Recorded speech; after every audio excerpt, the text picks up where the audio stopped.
사무엘상은 사무엘 하와 하나의 짝을 이루는 그런 책이죠. 사무엘상과 사무엘 하, 그러면 우리는 흔히 생각하기를 이거는 사무엘이 지었다, 이렇게 저자가 사무엘이라고 생각합니다. 대체적으로 다 그렇습니다. 그런데 정말 제자가 사무엘인가? 25장 한번 가볼까요? 사무엘상 25장.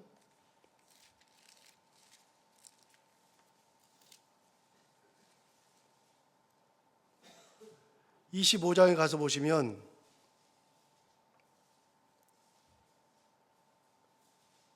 (1절) 말씀에 사무엘이 죽음에 온 이스라엘 무리가 모여 그를 두고 슬피 울며 라마 그의 집에서 그를 장사한지라 다윗이 일어나 바란 광야로 내려가니라.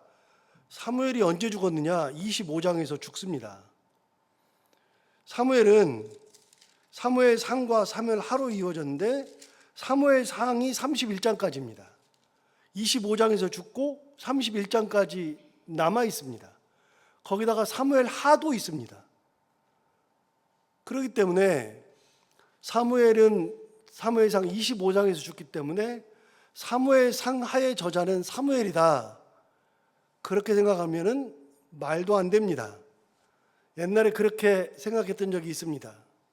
그럼 사무엘의 저자는 누구냐? 잘 모릅니다. 잘 모르고 다만 사무엘은 사무엘상과 사무엘하라고 이름 붙인 이유가 있을 거 아니겠습니까? 이름 붙인 이유가 있을 텐데 그 이유는 의외로 간단합니다. 사무엘상하라고 이름을 붙인 이유는 사무엘상의 주인공이 누구냐? 사무엘상의 주인공과 사무엘하의 주인공이 다른데 사무엘상의 주인공은 이제 뒤쪽으로 가보면 사울이 주인공입니다. 사무엘하의 주인공은 다윗이 주인공이죠. 그래서 주인공이 사무엘상과 하의 주인공이 다른데 그 사무엘상의 주인공인 사울과 사무엘하의 주인공인 다윗, 그 사무엘상의 주인공인 사울이 사무엘상이 31장까지 있는데 31장에서 죽습니다. 거기서 31장에서 죽으면서 사무엘상이 끝납니다. 참고로 성경을 보다 보면 이런 게 굉장히 많습니다. 어떤 일이 벌어지느냐? 창세기는 요셉이 죽으면서 끝납니다. 그 다음에 출애굽기, 레위기, 민수기, 신명기는 모세가 이스라엘 백성들을 광야에서 이끄는 거잖아요. 그럼 모세가 광야에서 이끌 때 어떤 일이 벌어지느냐? 출애굽기 1장에서 모세가 태어나서 레위기, 민수기, 신명기를 거쳐서 맨 마지막에 신명기가 34장까지인데 신명기 34장에서 모세가 죽으면서 끝납니다. 그래서 그 주인공이 죽으면서 책이 끝나요. 요셉이 죽으면서 창세기가 끝나고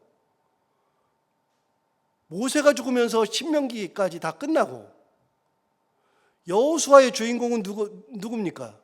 여호수아죠. 여호수아가 24장까지인데 24장에서 여호수아가 죽으면서 여호수아가 끝납니다. 그래서 이 주인공들이 죽으면 책이 끝나거든요. 그러면 사무엘도 마찬가지입니다. 사무엘도 사무엘상의 주인공인 사울이 죽는 거, 이게 사무엘상이 31장까지인데 31장에서 사울이 죽으면서 사울이 끝나고 사무엘상이 끝나요. 그러면 사무엘 하의 주인공은 다윗이라 그랬잖아요. 다윗이 사무엘 하에서 죽느냐? 네, 거의 죽어요. 그리고 열왕기 상으로 이어지거든요.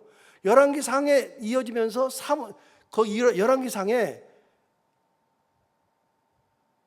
다윗의 아들인 솔로몬이 등장해야 되는데 솔로몬이 등장할 때 다윗의 아들인 아도니아라는 아들이 다윗이 살아있는데 거의 죽어가는데 자기가 왕이 되겠다고 선포해요. 내가 왕이다. 아버지 살아있는데 내가 왕이다. 그래가지고 다윗이 거의 정신을 못 차리고 죽어있고 몸이 차갑게 식으니까 거기다가 한 여인을 집어넣어줘서, 수냄 여인 아비삭을 집어넣어서, 젊은 여자를 집어넣어서 그 뜨거운 열기로 누워있는 다윗을 끌어안고 있어가지고 다윗에게 온기를 전해주죠. 그래서 거의 말도 못하고 죽어가고 있는데 아도니아가 내가 왕이다 하고 외치고 나서니까 거기 줄 섰던 사람들이 많이 있었죠. 그렇게 해가지고서 다윗의 왕권이 아도니아로 넘어가는 그 순간에 어느 날 갑자기 다윗이 죽어가다가 눈을 번쩍 뜨고 정신이 살짝 돌았을 때, 그때 솔로몬의 엄마인 밧세바가 다윗에게 와서, 아니 당신 언제 아도니아한테 왕위를 넘겨줬어요? 아니 아도니아가 왕 됐다고 선포하고 다니는데 그러면 내 아들은 어떻게 돼요?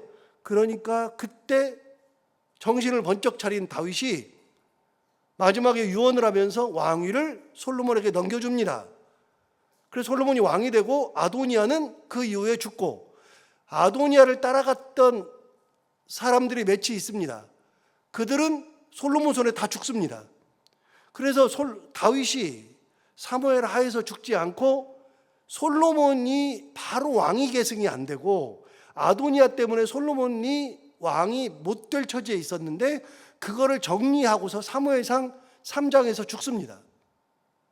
그래서 대부분의 책들은 주인공이 죽으면서 책이 끝나요. 그래서 결국은 사무엘상의 주인공 사울이 죽으면서 끝나고 사무엘 하의 주인공은 다윗이고, 그래서 사무엘상하라고 이름 붙인 이유가 뭐냐? 그거는 사무엘이 기름 부어 세운 두 왕, 사무엘이 기름을 부어서 세운 두 왕이 바로 사울과 다윗이죠. 그래서 그 두 왕의 이야기, 원래는 이름을 사울기, 다윗기라고 해도 되는데 이 두 사람은 사무엘이 기름을 부어서 세웠기 때문에 굉장히 중요하기 때문에 사무엘상, 사무엘하로 이름을 붙인 겁니다. 저자기 때문에 이름을 붙인 게 아니고요. 내가 썼으니까 내 이름을 써서 사무엘 내가 썼으니 사무엘상, 사무엘하다 아니고요. 사무엘상에서 25장에서 사무엘은 일찌감치 죽기 때문에 그거랑은 아무 상관없습니다. 자, 그렇게 사무엘상과 하의 주인공인 사울과 다윗에게 기름을 부은 그 사무엘이 굉장히 중요합니다. 왜요? 여러분 이스라엘의 역사를 보면 본 것처럼 창세기는 둘로 나뉜다 그랬어요. 11장까지 그리고 50장까지. 11장은 원역사이기 때문에 이스라엘 역사랑은 아무 상관이 없어요. 이스라엘 얘기가 아니에요. 12장에 아브라함이 부름 받으면서부터 이스라엘 역사가 시작해요. 그래서 이스라엘의 역사의 시작은 아브라함이에요. 그리고 우리가 마태복음을 봤지만 마태복음 1장에 뭐라고 되어 있어요? 아브라함과 다윗의 자손 예수 그리스도의 족보라 이렇게 되어 있어요. 그러니까 마태가 볼 때 이 족보의 시작은 누구예요? 아브라함에 있어요. 아브라함에게. 그게 맞는 말이에요. 그래서 창세기는 12장부터가 이스라엘 역사인데 12장부터 20장까지가 족장사예요. 그리고 요셉 때에 이스라엘 백성들이 내려가서 애굽에서 종살이에요. 그래서 출애굽기에서 출애굽할 때까지 애굽에서 종살이하는 역사, 그리고 다윗이 이스라엘 백성들을 데리고 광야로 나가서 40년 동안 살았던 것은 광야 역사.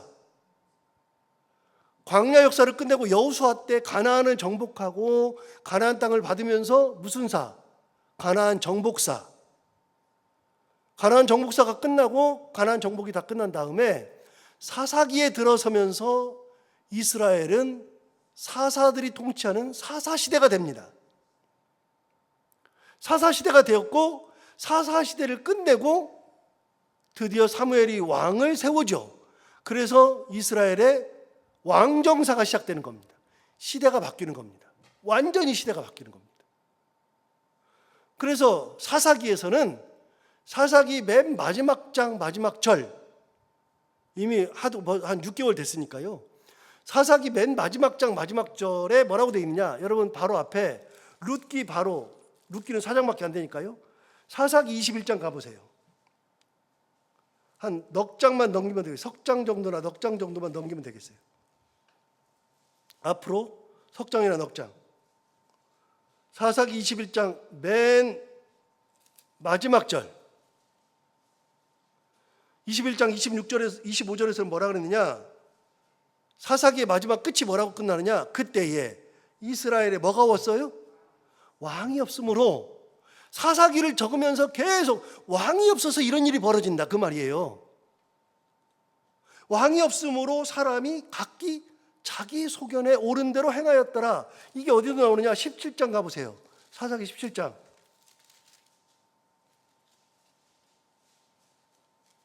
사사기 17장 6절에서도 똑같은 말을 합니다. 그때 얘는 이스라엘에 뭐가 없으므로?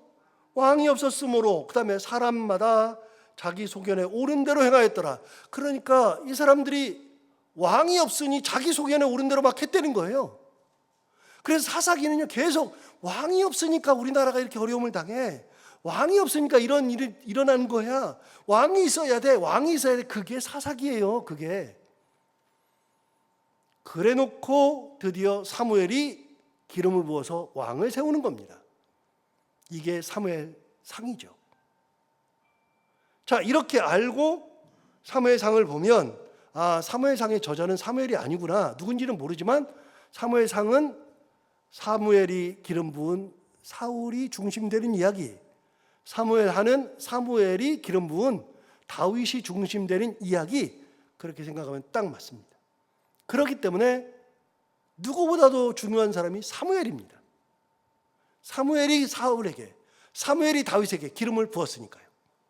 진짜 중요한 사람이 누구냐? 사무엘이죠. 그래서 사무엘상 1장에는 사무엘이 태어나는 이야기가 기록됩니다. 다시요. 여러분, 출애굽기는 누가 태어나요? 출애굽기 1장에 모세가 태어나죠. 모세가 태어나는 이야기를 적습니다. 모세가 중요하니까요. 태어나는 이야기를 쭉 적어줘요.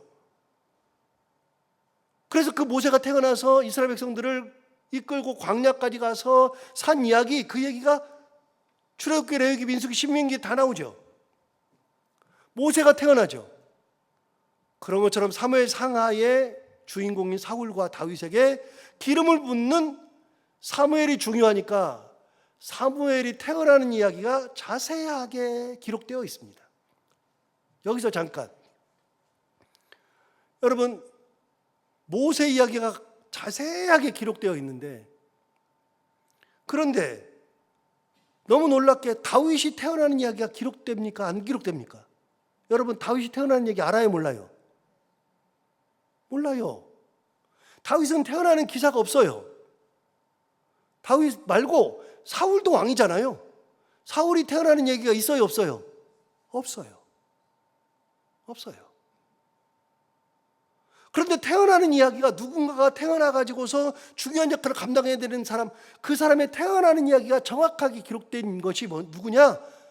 모세하고 사무엘이에요. 또 물어요? 여러분, 이런 사람들 태어나는 이야기가 기록이 안 돼 있는데 아브라함의 태어나는 이야기가 기록이 있어요? 없어요? 아브라함 태어나는 이야기가 기록이 없어요. 그런 얘기가 없어요. 모세와 이 사무엘이 진짜 중요한 사람이니까 태어나는 이야기부터 다 기록하는 거예요. 모세가 태어난 얘기는 이미 우리가 다 했고요. 사무엘이 태어난 얘기는 어떤 이야기냐? 자, 오늘 1절부터가 사무엘이 태어나는 이야기인데 1절을 보시면 에브라임 산지 라마다임 소빔에 에브라임 사람 엘가나라 하는 사람이 있었으니 그 엘가나는 여로함의 아들이요 엘리후의 손자요 도후의 증손이요 숲의 현손이었더라. 좀 복잡한데요. 여러분, 여기 두 가지만 딱 보면 됩니다. 첫 번째, 에브라임 산지 라마다임 소빔에 사는 에브라임 사람 엘가나. 여러분, 엘가나는 사무엘의 아버지예요. 엘가나는 사무엘의 아버지인데 엘가나가 사는 데가 어디냐? 에브라임 산지 라마다임 소빔에 살았어요. 여러분, 에브라임은 어디냐? 유다 지파 그 위에 있어요. 그러니까 베들레헴, 예루살렘 위쪽에 에브라임 지파가 있어요. 그러니까 멀지 않아요. 붙어 있는 지파예요. 그 지파의 라마다임 소빔. 그래서 라마다임 소빔은 예루살렘에서 그렇게 멀리 떨어져 있지 않아요. 그런데 성경에는 라마다임 소빔이라고 되어 있어요. 그러니까 사무엘의 고향은 라마다임 소빔이에요. 그런데 성경에 라마다임 소빔이라는 단어는 여기만 나와요. 그 다음부터는 뭐라고 되어 있느냐? 라마라고 되어 있어요. 라마라고 되어 있으면 그냥 라마다임 소빔이구나 그렇게 할 수 있어요. 많아요. 대표적으로 하나만 볼까요? 19절을 보세요. 19절을 보시면 그들이 아침에 일찍 일어나 여호와 앞에 경배하고 돌아가 어디 갔어요? 다시요. 19절 다시 보세요. 그들이 아침에 일찍 일어나 여호와 앞에 경배하고 돌아가 그 다음 뭐라고 되어 있어요? 라마의 자기 집에 이르니라. 라마다임 소빔이라는 말 대신에 그냥 라마라고 했어요. 2장 11절도 보세요. 2장 11절도요. 엘가나는 라마의 자기 집으로 돌아갔다. 그래서 이제부터는 성경에서 라마다임 소빔이라는 말을 하지 않고 그냥 라마라 그래요. 라마. 뒤에는 라마 나요시라고 나오는데 그 라마 나요스는 제가 나중에 설명하기로 하고 그 라마라 그래요. 라마. 그런데 재밌는 이야기가 있어요. 여러분 예수님의 시체를 얼마 전에 봤죠. 예수님의 시체를 빌라도에게 가서 시체를 주십시오. 그래서 가져간 사람이 있어요. 예수님의 십자가 사건과는 2명이 관련되는데 십자가를 지고 갈 때 예수님이 막 쓰러지니까 로마 군병이 한 사람을 데려다가 십자가를 대신 지고 가게 한 사람이 있죠. 그 사람이 누구예요? 구레네 사람 시몬. 억지로 지고 간 사람 구레네 사람 시몬. 두 번째, 예수님이 죽은 다음에 시체를 내렸을 때 빌라도를 찾아가서 이 시체를 우리에게 주십시오. 나에게 주십시오. 누구예요? 아리마대 사람 요셉. 라마를 훗날 헬라어로 바꾸면 아리마대예요. 그러니까 아리마대 사람 요셉은요, 라마 사람이에요. 얼마 안 떨어져 있어요. 거기에 살던 사람이 예루살렘에 와서 산 거죠. 그래서 라마는 헬라어로는 아리마대다. 요 정도 알면 됩니다. 두 번째, 에브라임 사람이라고 하는데 1절 맨 뒤에 보면 숲의 현손이라고 그랬어요. 숲이 누구냐? 숲이라는 사람을 찾아보면 레위 지파가 있는데 레위는 세 아들이 있습니다. 게르손과 고핫과 므라리. 여러분 레위 지파가 제사장 지파잖아요. 맞아요. 제사장 지파지만 사실은 레위 지파의 게르손, 레위의 아들 중에 게르손, 고핫, 므라리가 있는데 그 게르손과 고핫과 므라리 이 세 아들 중에 제사장이 나오는 그 가문은 게르손 가문도 아니고 므라리 가문도 아니고 중간에 있는 고핫 가문 혹은 그핫 가문이라고 해요. 고핫이나 그핫. 중간에 있는 게르손, 고핫, 므라리 중에 고핫이 제사장이 나와요. 나머지 게르손이나 므라리는 성전 문지기, 찬양대, 그 다음에 성전에서 쓰는 집기류를 닦고 관리하는 직, 그 다음에 이동할 때 그걸 들고 다니는 사람들, 그걸 만드는 사람들, 제사장은 고핫 가문만 나와요. 고핫 가문만. 그런데 사무엘은 숲의 현손이라고 그러는데 숲은 누구 자손이냐? 고핫의 자손이에요. 그래서 이 가문은 기본적으로 제사장 가문이에요. 제사장 가문. 그런 가문에서 태어난 아이가 바로 사무엘이다. 자, 2절을 보시면 그에게 두 아내가 있었으니 한 사람의 이름은 한나요 한 사람의 이름은 브닌나라. 브닌나에게는 자식이 있고 한나에게는 자식이 없었더라. 그래서 엘가나에게 두 아내가 있었습니다. 한나와 브닌나. 한나와 브닌나가 있었는데 브닌나에게는 자식이 많고 그리고 한나에게는 자식이 없었어요. 3절. 이 사람이 매년 자기 성읍에서 나와서 실로에 올라가서 만군의 여호와께 예배하며 제사를 드렸는데 엘리의 두 아들 홈리와 비나스가 여호와의 제사장으로 거기 있었더라 그랬어요. 여러분 이게 무슨 말이냐? 매년마다 자기 성읍에서 나와서 어디로 올라가느냐? 실로에 올라가서 실로에 당시에 실로가 수도거든요. 수도에는 회막이 있거든요. 실로에 가면 거기 대제사장이 있어요. 그 당시에 대제사장이 우리가 잘 아는 엘리고 엘리의 두 아들 홈리와 비나스 이 사람도 둘 다 제사장으로 있었습니다. 그래서 거기는 큰 가문이에요. 엘리 가문은 대단한 가문이에요. 대제사장 가문이니까요. 여러분 구약시대의 대제사장은 한 명이라 그랬잖아요. 그 사람은 언제까지 대제사장을 하느냐?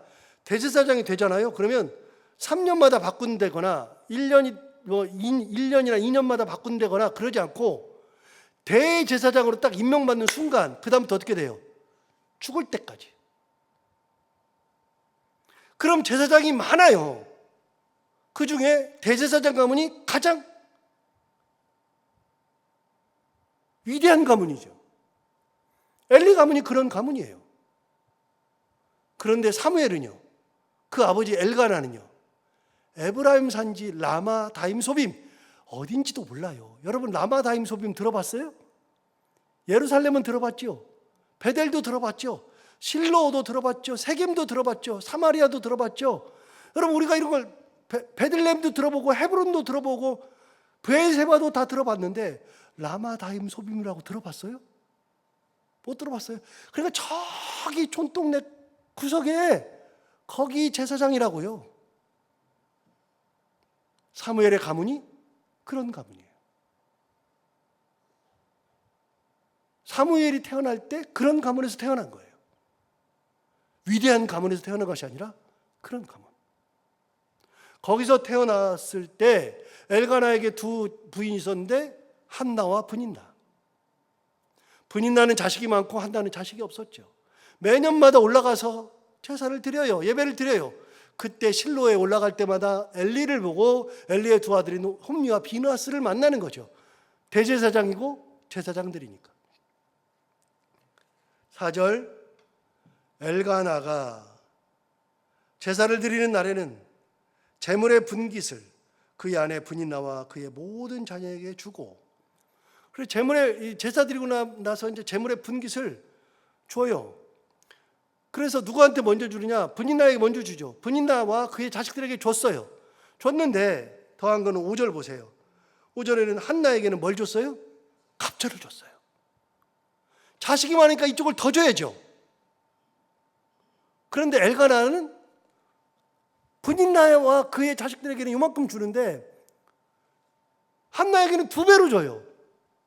자, 브닌나가 좋아한다, 안 좋아한다? 안 좋아한다. 그러니까 어떤 일이 벌어지냐면 6절을 보세요. 여호와께서 그에게 임신하지 못하게 하심으로 그의 적수인 브닌나가 그를 심히 격분하게 하여 괴롭게 하더라. 그러니까 남편의 사랑이 다 한나에게 가 있으니까 브닌나는 짜증이 나잖아요. 자기는 자식도 있고 그러니까 자식들이 뒤에 있으니까 한나한테 맨날 심히 격분하게 하고 괴롭게 한 겁니다. 그래서 한나는 다른 사람이 아닌 함께 부인된 브닌나에게 못살게 구림을 당한 거죠. 자식도 없는 것이 이렇게 나오는 거죠. 넌 뭐 좋겠다 뭐 그러면서 하겠죠. 여러분 이렇게 남편을 두고 싸운 사람들이 하나 있죠. 누구 있어요? 남편을 사이에 두고 싸운 두 여인이 있잖아요. 우리 창세기에서 했는데 야곱의 두 부인 레아와 라헬이 싸웠어요. 레아와 라헬이 싸우는데 야곱은 한 사람만 사랑해요. 라헬만 사랑해요. 라헬만 사랑하는데 레아가 보니까 자기 남편이 나는 안 사랑하고 내 동생만 사랑하거든요. 그런데 하나님께서 이쪽에만 태를 열어줘서 아들 넷을 낳았어요. 그래서 르우벤, 시몬, 레위, 유다를 낳았어요. 낳았는데 자기는 아들 낳고 얘는 알을 못 낳아요. 그러니까 그나마 위안을 되는데 이 라헬이 생각해 보니까 남편이 얘만 사랑해가지고 그 언니하고만 해서 애를 낳으니까 너무 짜증 나니까 나는 안 낳아. 그러니까 내 종을 데려다가 애를 낳으시오. 그러면 내 종이 낳은 애는 내 애가 되니까. 그래서 자기 몸종인 비라를 야곱에게 줘서 야곱이 비라를 받아다가 애를 둘을 낳아요. 단 납달리 둘을 낳아요. 나니까 레아도 짜증 나잖아요.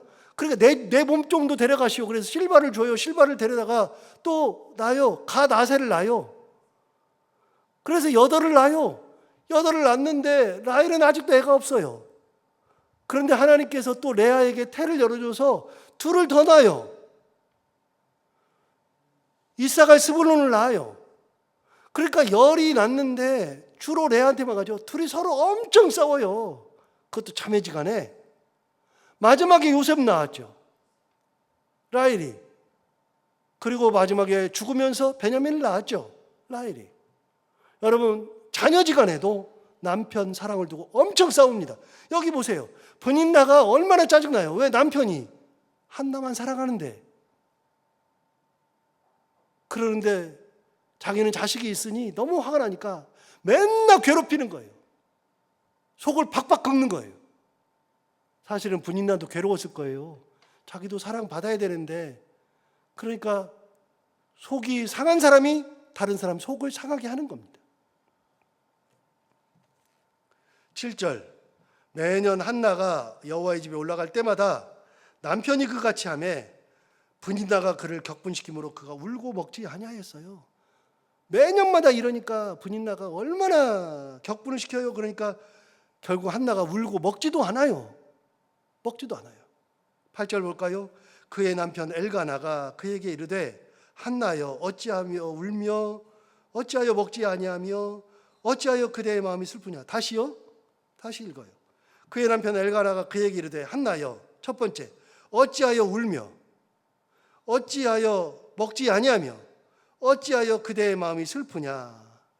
내가 그대에게 10 아들보다 낫지 아니하냐 하니라. 여러분, 왜 울어? 왜 밥 안 먹어? 왜 마음이 슬퍼? 그러니까 몰라요. 하나도 몰라요. 한나의 마음을. 사무엘이 태어나기 전까지 엄마는 그런 한을 가지고 있어요.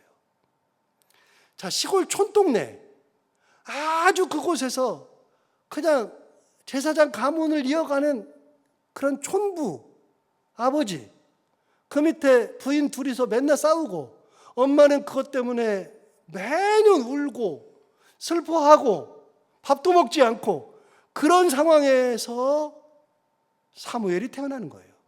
사무엘. 그러니까 이런 걸 보면 또 느끼는 게 있어요. 뭘 느끼느냐?